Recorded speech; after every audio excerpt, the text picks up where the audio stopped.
My name is Elena, and on the morning of my wedding, I was standing barefoot in the soft, golden light of my bedroom, reaching awkwardly behind my back to zip up my dress. The zipper was only halfway up when the phone rang. It was 7:45 a.m. No one was there to help me. I had told everyone I had it handled, because that's what I always said. That's who I had become after years of quietly holding everything together. I glanced at the screen and my stomach tightened. It was Brooke, my older sister. I answered anyway, the dress still loose against my skin. "Don't hold the ceremony for Dad," she said without even saying hello. Her voice was that familiar sugar-sweet tone she used right before delivering something cruel. "He's not coming. He chose to be with us today." I pressed my free hand against the cool wall to steady myself. The fabric of my dress suddenly felt too heavy. "Brooke, why are you doing this?" I whispered. I could hear the smile in her voice. "You should've known your place by now, Elena." Those words landed like a quiet punch. For a second, I almost believed I would have to walk down the aisle completely alone. That everyone who was supposed to be there for me had chosen her side. I was wrong about so many things that day. Welcome back to Calm Drama Stories. I'm Elena. I'm 34 years old, a pediatric oncology nurse in a quiet town in upstate New York. I'm the kind of person families call when their world is falling apart at 3 in the morning. The one who shows up, who stays, who holds hands through the hardest nights. This is the story of the wedding I would have to face by myself. The day they chose my sister's children over me. And the quiet decision I made that changed everything. If you've ever been the reliable one in your family, the fixer, the glue, the person everyone leans on, but nobody truly sees, I want you to stay with me. This one might feel a little too familiar. Type "I see you" down below if you've ever felt invisible in your own family. I read every single comment. 2 years before that phone call, I had no idea how much my life was about to shift. I didn't know that being needed and being loved were not the same thing. I didn't know that sometimes the strongest thing you can do is finally set down what you've been carrying for everyone else. But I'm getting ahead of myself. Let me take you back to the beginning of how I became the woman standing in that bedroom, dress half-zipped, listening to my sister tell me not to wait for our father. It all started 2 years earlier, in the quiet hours of a cold winter night. I was sitting on the cold tile floor of my grandmother's bathroom at 4 a.m., gently holding her fragile hand while the cancer we thought we had beaten came back with a vengeance. Grandma Rose was the one who had truly raised me. She was the steady presence when my parents were too busy or too overwhelmed. Brooke was always too busy with the kids. Mom was too emotional to handle this. And Dad was simply absent in that quiet, avoidant way he had perfected over the years. So it fell to me. I learned every detail of her care. The exact angle she liked her pillows, the precise timing for her pain medication, the old hymns she wanted me to play softly on her phone when the pain became too much. I memorized the scent of her favorite lavender hand cream because it was the only thing that still brought her comfort when the sterile hospital smells overwhelmed her. When she passed peacefully at sunrise, I was the only one in the room. I was the one who called the funeral home, chose the flowers, wrote the obituary, and stood beside her casket while my sister cried beautiful tears for the relatives, and my father stared silently at the floor. And just like that, without anyone ever sitting down to discuss it, I became the family fixer. The invisible foundation. I started paying the property taxes on the lake house when Dad's pension couldn't cover it. I coordinated Mom's doctor appointments and made sure her medications were refilled. I watched Brooke's 3 children every time her volatile marriage exploded again. I quietly transferred money when another emergency came up. At first, it didn't feel like a burden. It felt like love, like purpose, like being needed. But over time, I began to notice the pattern. The more I gave, the more they expected. The more I held everything together, the less they seemed to see me. Birthdays were forgotten. Thank yous were rare. And whenever I tried to set even the smallest boundary, I was labeled as selfish or cold. Grandma Rose used to say, "Baby, being the strong one doesn't mean you have to carry people who refuse to stand on their own." I didn't fully understand those words until much later. By the time Marcus and I started planning our wedding, I had been carrying the weight for nearly 2 years. The lake house, the beautiful family property on the water where we'd celebrated every holiday and milestone, was supposed to be the venue. Marcus and I had spent months dreaming about it. String lights over the dock, wildflowers from Grandma's garden lining the aisle, her old piano playing during the ceremony. For the first time in years, I was going to be at the center of something beautiful on that family land. Not the nurse, not the fixer, just the bride. I had no idea my sister was already working quietly behind the scenes to take even that away from me. Marcus had been my quiet, safe harbor through all of it. We'd been together for 3.5 years.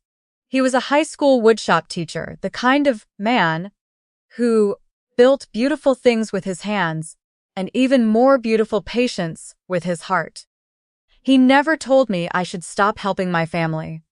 He simply held space for me on the nights I came home drained from work and from carrying everyone else's burdens. He'd make me tea, listen without judgment, and remind me with small actions that I was allowed to rest. 3 weeks before the wedding, I was doing my usual Sunday night routine at our kitchen island. Laptop open, banking apps ready. I logged into Dad's accounts to make sure the property taxes were covered.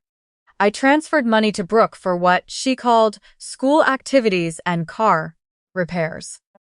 Amounts I knew were really helping with rent and other mounting pressures. I scheduled Mom's next specialist appointment and double-checked that her prescriptions wouldn't lapse.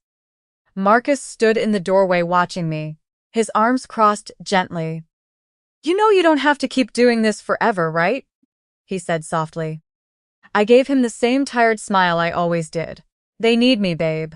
Especially now." He didn't argue. He just walked over, kissed the top of my head, and whispered, "I need you too. And I want you to have a wedding day that feels like yours." His words stayed with me. But the pull of family responsibility was still stronger. I had been the reliable one for so long that I didn't know how to be anything else. That same week, Brooke showed up at our door unannounced with her 3 kids in tow. She had that familiar, exhausted, but entitled expression she wore so well. The baby was fussing on her hip, the older 2 running straight to our living room. "Alina, I hate to ask," she began, the usual opening line. She needed $1,200 for school stuff, activities, and some unexpected bills. I wrote the check without hesitation. But as she sipped the coffee I had made for her, she leaned back and delivered the real reason for her visit. "You know, some people around here are starting to say you've become kind of controlling since Grandma passed. Always making everything about your schedule, your rules, and now this big fancy wedding. Dad's been really struggling, you know. The grandkids are basically the only thing keeping him going these days." She let the words hang in the air. "You get that, right? Since you and Marcus don't have any kids yet." There it was. The lever she had been quietly pulling for months. Brooke had figured out that Dad's greatest fear was losing regular access to his grandchildren, especially after losing Grandma Rose. And she had positioned herself as the gatekeeper. I stayed quiet, but something inside me began to shift. That conversation with Brooke lingered like a shadow. I drove out to the family lake house the same evening because I've never been the type to wait passively when I see a problem coming. The gravel crunched under my tires, a sound I'd known my whole life. Dad was sitting alone on the big wraparound porch, staring out at the water. I sat down beside him and asked directly, "Dad, are you still planning to walk me down the aisle?" He wouldn't meet my eyes. He turned his coffee mug slowly in his hands. "Things are getting complicated, honey. Your sister feels like the family is splitting apart. She says if I make a big deal about the wedding, she might need to limit my time with the grandkids for a while, just until things calm down." The words landed heavily between us. I kept my voice calm, the same steady tone I used with frightened parents at the hospital. "We can all sit down together. You, me, Brooke, Mom. Let's talk about this openly." He shook his head before I even finished. "I can't push her, Elena. I'll lose them." In that moment, I saw the trap clearly. Brooke had built it perfectly. If I fought harder for my father, I would look like the one tearing his grandkids away from him in his grief. She had turned my love for Dad into the very thing that would hurt him. I drove home that night with a heavy ache in my chest. The lake house, the place that held 3 generations of memories, was slipping away. The subtle campaign began shortly after. Aunt Carla called me the next morning, saying Brooke had been telling relatives that I was excluding the real family from the wedding and acting superior because of my nursing career. Cousins started sending passive-aggressive messages. Mom stayed mostly silent, choosing her usual role as the peacekeeper who kept peace by sacrificing the quieter daughter. Then came the final blow. 10 days before the wedding, Brooke convinced Dad that the lake house should remain neutral ground during this difficult family time. They took my wedding venue. I sat on my bedroom floor that night, the same way I had sat with Grandma Rose, and let myself feel the full weight of the betrayal. The string lights, the wildflowers, the piano. All gone. But instead of breaking, something inside me steadied. I remembered Grandma's words again. Being the strong one doesn't mean you have to carry people who refuse to stand. For the first time, I didn't reach for the receipts to prove my worth. I didn't plan a dramatic confrontation. I started planning my quiet exit instead. The days that followed were a strange mix of grief and clarity. I spent hours at my kitchen table, not crying, but carefully building something new. Instead of printing all the financial records to expose them, I created the most detailed handover packet my family had ever seen. Every account login, every due date, every recurring payment, every contact person, all clearly labeled with simple, step-by-step instructions. No anger, no accusations, just facts. It was the hardest thing I'd ever written. Every line represented 2 years of love that had been taken for granted. But underneath the hurt was a growing sense of lightness. The feeling of shoulders that had been carrying too much finally being allowed to rest. At the same time, I quietly reached out to families I had helped over the years. The single father whose son I sat with during long weeks of chemo. The grandparents who had lost their granddaughter but still sent me cards every holiday. I asked if they knew of any beautiful venues available on short notice. The responses humbled me. One family offered their restored 19th century barn on a hill overlooking the valley. It was even more magical than the lake house. Marcus stood by me through all of it. He built a beautiful wooden arch in our garage just in case, but he also supported my decision to create something new rather than settle. Meanwhile, Brooke continued her campaign. She told relatives I had snubbed the family by moving the wedding. She posted vague, wounded messages online about people who forget where they came from. Each move was designed to paint me as the cold, selfish sister. But she didn't know I had already stopped playing her game. The night before the wedding, I opened my banking apps one last time. I removed myself as co-signer where I legally could. I canceled the automatic payments I had been making for the lake house. Then I emailed the handover packet to both my parents and Brooke with one calm line at the top. You kept telling me to know my place. This is me finally stepping out of it. Everything you need is here. The rest is yours now. I love you. Elena. I hit send, closed the laptop, and slept better than I had in months. The morning of the wedding arrived quietly.